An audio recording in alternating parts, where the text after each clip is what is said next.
Welcome CSC 102 M1 Fall 22. This is your assignment that you're going to do in lieu of coming to class on Wednesday before Thanksgiving.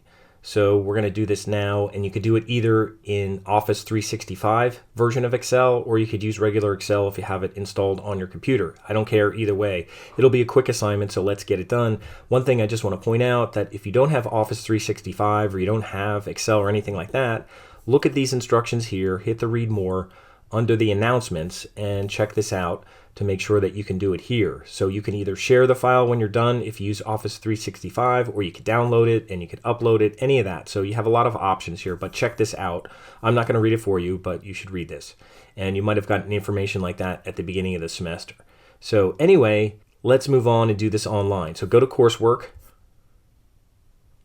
and go down to Unit 12. We only have one assignment, and then I'm going to put a kind of a quiz for Excel, a little bit more of an exam quiz. That was 10 questions, so it might be 15 or something like that. So we'll have a little Excel exam that'll have more information on it than our first one, which was just IDing things on the screen.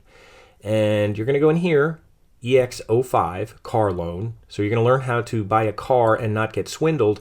However, keep in mind, whenever you buy a car, you will get swindled. I don't care what, you will get swindled. Nothing will be as you expect. So I'm just trying to prepare you for that. So you're going to go in here, and you're going to go down and open up your instructions right here. And we could keep them open in a tab, and I'll zoom into these so I see them a little better. Let me make sure these are the right ones, and they are, because they have this little gray background here. So we'll keep this open and we'll go through these. And there's not a lot of stuff here, so this shouldn't take long. And then also, we're going to open up this file. Now you can open this up in Excel. Now if you're using Excel on your computer, you could just click on it and it should open in Excel. And I'm going to minimize this right now because I'm going to try to do it in Office 365. So let me go into Office 365 and I'm going to sign in. Office.com, just search for Office 365. I'm going to sign in, and it's going to ask for that. It already has my name in there, and if it doesn't, use another account and sign in, but you have to use your warren.edu account. And I'll put in my password. They give you a password, and then you can change it. So I changed mine, so this is more of a custom password that I'll remember. Let's see if it works. And you could stay signed in. I guess you could stay signed in if you want. And I'm going to go over here and I'm going to launch Excel. And it's asking for a new blank workbook. We're going to open a file. So let's go over here and go into OneDrive. Now there's nothing here. You may have nothing into OneDrive, but we want to bring something up there. So what you want to bring up is the file that I'm giving you. So if you go back here, if you want to download this, if you want to just click on it and download, now this should be download already, or you can right click on it and you could do save link as, and you could even put your name on it. You can even go here and do save link as, like we sometimes do, and I'll put my name on it, Homa R, and I'll get rid of the parentheses, and I'll save it in my downloads right now. You could save it anywhere you want on your computer, but I'll leave it in my downloads. So I'll do that. So now it's going to be my file. So I'm going to download it to my downloads. And it does open in Excel, and that's okay. I'll just close it up right now. Now, when I go to OneDrive, I'm going to upload a file so I can work on it off of OneDrive. OneDrive is like Google Docs, so you can work on it live. Now, otherwise, if you're just working in Excel, just start working in Excel, and I'll do that in a minute. But I'm going to upload a file here, and I'm going to go to Files, and I'm going to go to my Downloads, where I just downloaded it. And there it is. There's the one I want to work on. And I'm going to open it. And it's not open, but it's in OneDrive, so I'll just click on it, and it opens up in Excel in 365. I'm working in a browser right now in Chrome. Now you can also work in Excel, whatever you want to do, but I'm going to work in Office 365 just to get used to it. And this will auto-save it, and then when you're done, you could share it and that kind of stuff. So I don't need this open right now. I think I could close this. And I'm just open in this Excel tab. Now this is pretty easy. What we're going to do here is, let me spread this out. These things aren't showing up, so I'm just spreading that out a little bit so they're easy to read. What we're going to do is we're going to buy a car, and the car is going to cost $18,000. And all we have is a car that we're going to trade in. and we're going to hopefully get $3,000 for a trade-in, and then we're going to try to get a loan over 48 months, which is 4 years, if not maybe 5 years, and then if you need to get your payment down, they might go up to 6 years. So we're going to figure all this out, and you could do this and figure this out before you even go to a car dealer, and then you'll kind of have some ideas, although there's always surprises. Let me just point out, there's always surprises when you go to a car dealer. They won't give you the trade you want and all kinds of stuff. Then they'll try to sell you all kinds of extra stuff at the end, all kinds of different insurance and all kinds of stuff. But anyway, let's go to our instructions here, and in cell C6, we're going to enter a trade-in amount. So we're going to hope we get $3,000. So let's go back here, and we're going to hope that we get $3,000. Now this is already set up for currency, so you just have to put in $3,000. You don't have to put in .00, anything like that. Just put in $3,000 and hit enter. And there we go. So there's our sales price, and there's our, actually, we don't want it there. C6 it said. C6 we want it here. So I deleted it out of there, and I'll put it here. We want it C6, so I'm not even following directions correctly. Right here in C6 we're going to put it. That's our trade-in that we're hopefully trying to get. So, and then in C5, we're going to subtract the trade from the sale price. Now that makes sense, but what we're going to do is use relative references, so everything will update if we make any changes. So we're not going to put hard numbers in here other than this. This is the only hard number we're putting in, and the interest rate might be a number that might have to change, and the months might be a number that's going to change, but after that, we'll just use the cell references. So sale price with trade, that's going to be obviously $15,000. So how would you do that? Well, you'd make a formula, and you could do equals sum and start your parentheses. And what's nice is you could click on this, because this, you want to take this, subtract this from that. So you want to say C4 minus C6. Now you can type that in, or you could go right here and click on here, C4, and then you could put minus, and that's why we don't use a dash for through, we use a colon. And then we're going to click on this one. And then we're going to finish it off, put a parentheses, and then hit enter.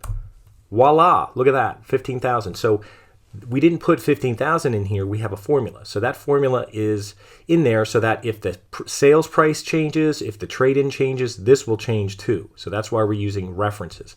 We didn't use a reference here because we had to put in the sale price, and we didn't use a reference here because we have to put in the trade-in, but we'll reference those for other things as well. But this is a formula right here figuring out our sales price with trade. Now we still have to figure out our down payment. So let's go back to our instructions. And apparently we saved up enough. We saved up $1,000 to put down. We didn't save up any more than that. So in C7, we're going to put down a down payment of $1,000. So we'll put 1,000 here. You don't have to put .00 anything, just put 1,000. And there we go. And the interest rate is already in here. It's 5%. And what we need to do is figure out how much we're going to pay a month. Now, we're going to try for 48 months, which is 4-year payment. So we're going to pay off $15,000, actually minus the down payment. So that'll be $14,000. You're not going to go here and just put $14,000. You're going to subtract using a formula. So what are you going to put here for loan amount? Well, it's basically going to be equal sum. Always start it off like that. And you don't always have to do that. Sometimes you can do it without that, but I'm going to have you do that. And then equal sum, and you're going to take the sales price with trade now and put minus, and then you're going to subtract your down payment. And then you're going to put your parentheses and hit enter. And now the loan amount is $14,000. And again, we're using formulas so that if we change anything, everything will update. That's the whole point here. So they'll update the cell references. So this is our loan amount. So we have $14,000 that we have to pay over 4 years. Okay, now you can't just break that up over that many months and say, oh, that's what our payment is going to be per month. Because if someone's loaning you money, they're going to charge you interest. So we have to figure interest in here, and that's where this interest rate of 5%, or it's going to be 5% divided by 12. 5% a year, and then divided by 12 per month. So we'll figure that out. And we have a special formula that we could use here for monthly payment. We don't have to figure it all out ourselves. We could go here and use something called a PMT. So this is the PMT in cell C11. We're going to calculate a monthly payment. And I have everything here. The rate is going to be the monthly interest rate, so we're going to have to divide it by 12. So whatever rate we have, we're going to divide by 12. And then the length of loan is how many months we have. And the PV is actually going to be your loan amount. So the loan amount, we have that information as well, and we're going to use cell references as much as we can. So I'm going to go here for monthly payment, and I'm going to find PMT. Now, where's that? Well, you could click right on this FX thing, and it has commonly used. And if you scroll down and you don't find PMT, you could go to financial or something like that, and then scroll down and look for PMT. It's in alphabetical order. And there's the first one we'll use here, PMT. And just hit OK. And it'll tell you what to do. And it's saying the rate, the N per, and the PV. That's all we should need. You could put other things there too, but we're just going to do that. So what is the rate? Well, we don't have to put in the rate. We just have to put in the cell reference. So the cell reference for our rate is going to be C8 because remember, column C, row 8. So we're going to put C8. And it is telling us we have to put a comma. So put a comma in there because that means and. And then we're going to put the N per. If you don't know what N per is the length of loan in months. Now, again, don't put the months, put the cell reference, C9. So we're going to put C9 in there. And I forgot something already. Remember, C8, we have to go here and do C8 divided by 12. I forgot to do that. C8 divided by 12 we have to put in there. And C9 is the months. And then the last thing we have to do is put in a loan amount. Now, we're not going to put in $14,000. We're going to put in cell reference C10. C10. And put the parentheses, and we'll hit enter. And it's coming up in red, 322.41. That's actually correct. Now, if you want to change that so it's not in red, we're going to go up here and just put a minus sign after the equals. So it's equals minus PMT. That'll just make it so it's in the black. It'll just look better. So we'll put a minus sign right up here and hit enter. And that'll just make it show up in black. So that's our monthly payment if we buy an $18,000 car and get $3,000 for our trade-in and put $1,000 down. So that makes sense, right? Okay, now we're going to figure out our total cost. Now our total cost is going to be these monthly payments times 48. So if you had a payment book and you added them all up, what would that be? Well, the total cost would be your monthly payment, which is C11. Now let's just make sure we're doing it right here. Yeah, and it says C11. See, you could just put in equals C11. You don't have to do equal sum. You could do it just like that. And let's try that. Let's see if that works. Let's see if we put equals C11. And we're going to multiply by 48, except we're going to multiply by C9. We're always going to use the cell references, C9. And let's hit enter and see if this works without using the equal sum. There's nothing wrong with using equal sum. And that comes out to 15,000. So that means you're paying 15,000 for that loan, for that $14,000 loan. So you're paying this minus that in interest. So obviously to get the interest, you're going to go on the cell where you want the interest to show up, the total interest paid, and you're going to go up here and you're just going to do equals. You could do equals instead of doing equal sum. You could do equals and just do the total cost, which is C12, minus C10.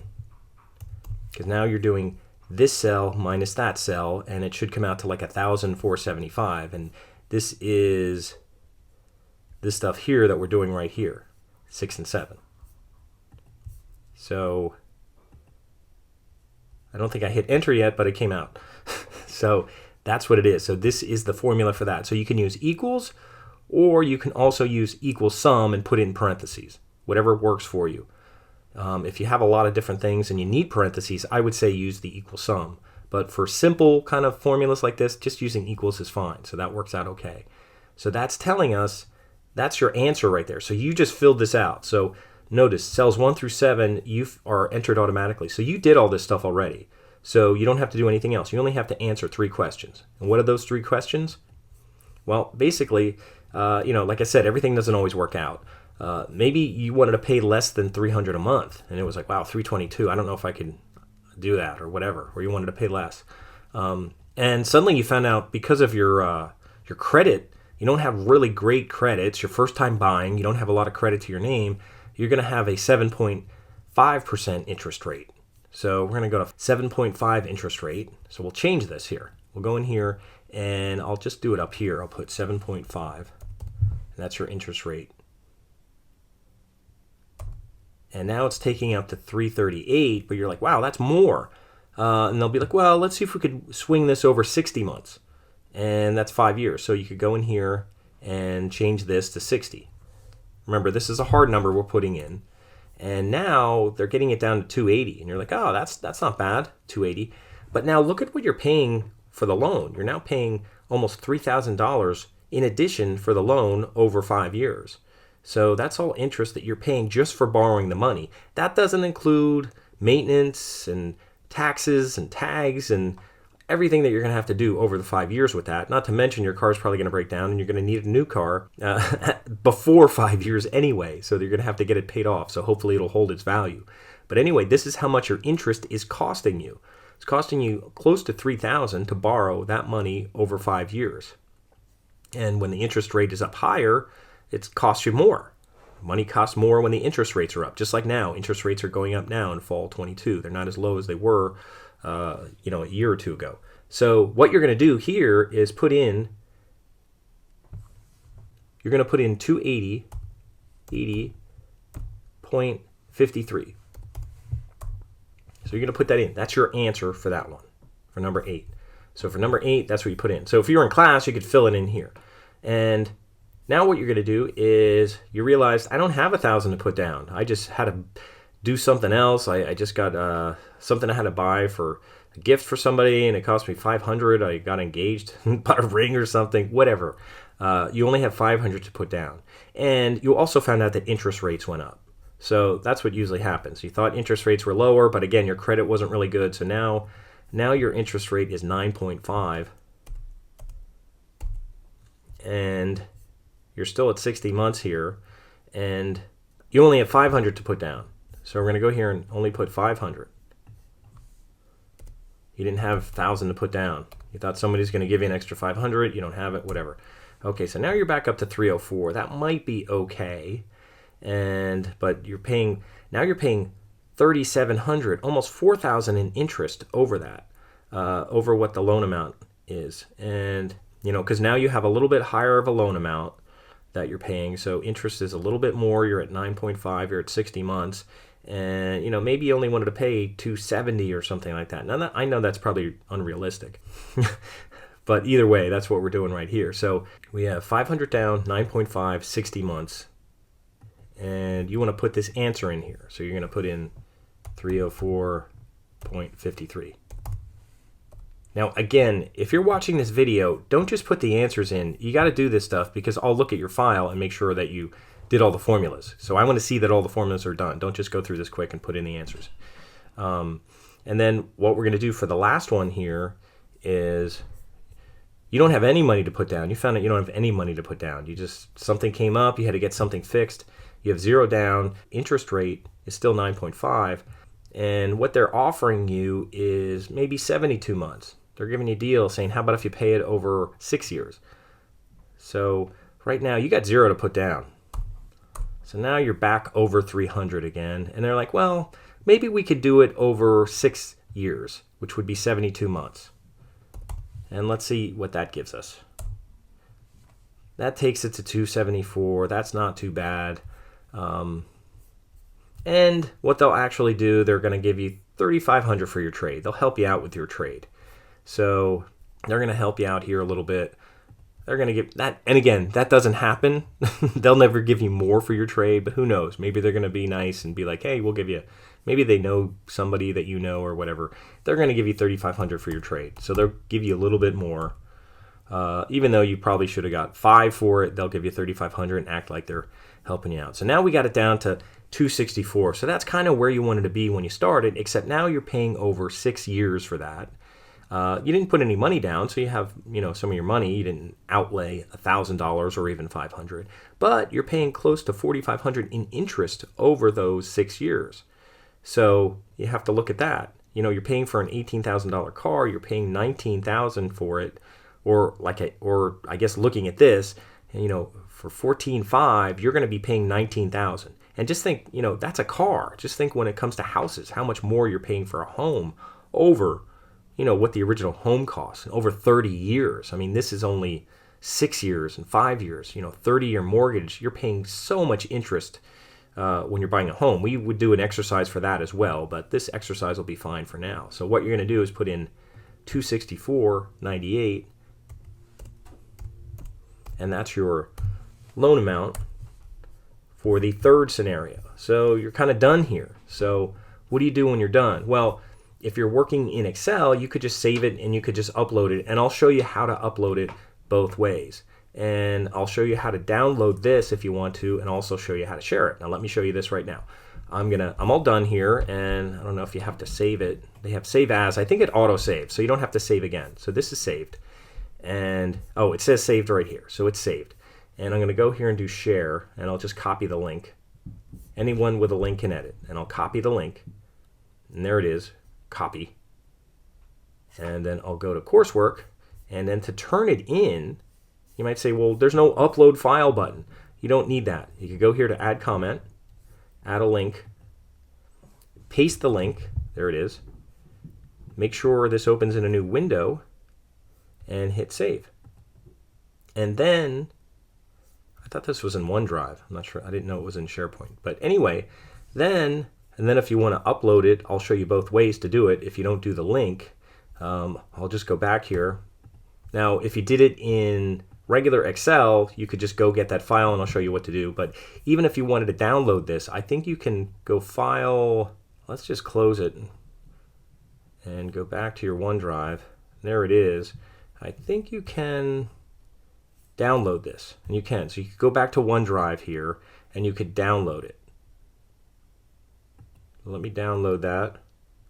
Now it's downloading as one because I already downloaded one, but it should be in my downloads. So let me just go see. Is it in my downloads? There it is. There's the one I just downloaded. That's my finished one. 12:58. What time is it? 12:58. That's it. So that's the one right there. So that's the one I want to upload. And you would do this if you're working on it on your computer. So I'll go back to coursework, and you could make a new comment if you want. But if you wanted to upload a file and we don't have an upload file button, just go to here. That says insert file. So I'll just upload a file, and I'll go to this Moxie Manager and hit upload and find the file. There it is. There's the one I did, 12:58. I'll hit open, and then I'll hit insert, and there it is. And if you want to have this open, you could go on this link thing, and if you want to have it open in a new window, you could do that. Or if you don't do that, that's okay. Not a big deal. So this is the uploaded file, and this is the shared link. You don't have to do both. You could do one or the other. You can do both if you want to try it, if you want to be sure, or you could do one or the other. If you're working on Excel just locally on your computer, you could just upload a file this way using this button. This is the insert file button. So then just hit save, and that's it. So that's it for your assignment for before Thanksgiving. And there I will see your link, and I will see your file, and I can look at it and make sure you did everything correctly. And then I will also post a Excel quiz that'll be a little more detailed than the one we took in class. It'll be kind of our Excel exam based on the assignments that we've worked on. I haven't put that together yet, so I'll put that together so you can do that over Thanksgiving break. But otherwise, have a great Thanksgiving, and I hope you enjoy this assignment. Any questions, you can email me. I now have email at Warren that I should be able to get if you email me there, so try that out. So hopefully you guys have a nice Thanksgiving, and that should be an easy assignment to do on your own, whether you use Office 365. Again, I'm new to it, so I'm not perfect with using all of this and OneDrive and stuff like that. Or just doing it in Excel. You could just do it in Excel, which I'm not sure if I still have the Excel file down here. I don't. I must have closed it. So anyway, this is using Excel in Office 365. So that's my first time using Excel in Office 365. Maybe you'll use this. Maybe you use regular Excel. You could even use Google numbers if you had to. But for now, try to use this. So we'll talk to you soon, and we'll see you in class after Thanksgiving.